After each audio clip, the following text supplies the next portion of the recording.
pas sur ça très tôt, donc ça va. Ouais. Bien. Mais moi, je me souviens de, même il y a longtemps, hein, il y a 2 ans, tu vois, je suis dans des masterminds. Ouais, comment tu fais pour que le marketing et le sales, ils se parlent? Moi, j'y arrive pas. Bah, je les fous dans un Zoom et je les oblige. Et en fait, juste à un moment, tout le monde comprend que si tout le monde collabore, on gagne plus d'argent. Et si tout le monde se tire dans les pattes, on en gagne moins.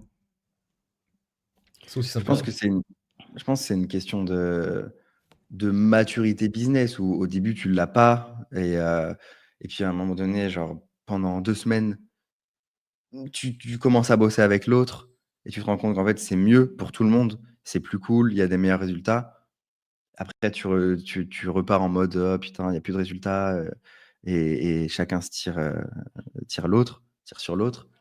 Et en fait, je pense que ouais, c'est une maturité business de comprendre ça et je pense qu'il y a beaucoup de pôles, par exemple, pôle sales externalisé, où c'est juste, des gens qui sont vus par les entrepreneurs comme de la chair à canon, qui n'ont qui ne voient pas ça, qui ne voient pas leur intérêt à parler avec l'équipe parce qu'ils sont externalisés, ils s'en foutent et du coup, bah, évidemment que le pôle sales ne communique pas avec le pôle, marketing dans ce genre de boîte, tu vois?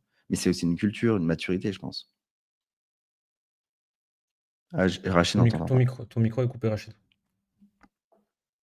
Ouais, parce que parfois il y a des travaux à côté de moi, donc du coup je coupe un petit peu le micro de temps en temps. Moi je dis souvent à mes équipes, une équipe de vente, les gars, c'est une équipe qui performe, c'est une équipe qui se parle sans juger. C'est une équipe qui mesure sans accuser et qui apprend sans ego. Et en fait, tu vois, ces 3 punchlines-là, c'est ce que je me suis dit, en fait, avec Xerius. En fait, on doit vraiment, en fait, se parler sans juger, entre le marketing et la vente. On doit mesurer sans, accuser, qui que ce soit: «Ouais, il y a pas de call, non, la faute, elle vient sur vous, les leads sont pas qualifiés, c'est votre faute s'il y a pas, si on n'a pas atteint le chiffre d'affaires» et cetera. Non. Et en fait, on va apprendre les uns des autres sans ego.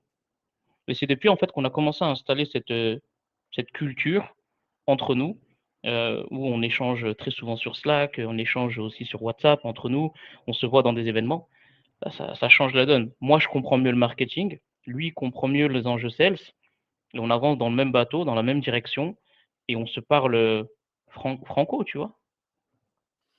Mmh. Moi, je suis très curieux de savoir, Rachid, qu'est-ce que tu as changé dans le management de l'équipe pour que chaque semaine, tout le monde joue le jeu de nous envoyer, par exemple, une liste de leads, pas qualifiés pour qu'on puisse, s'améliorer au market?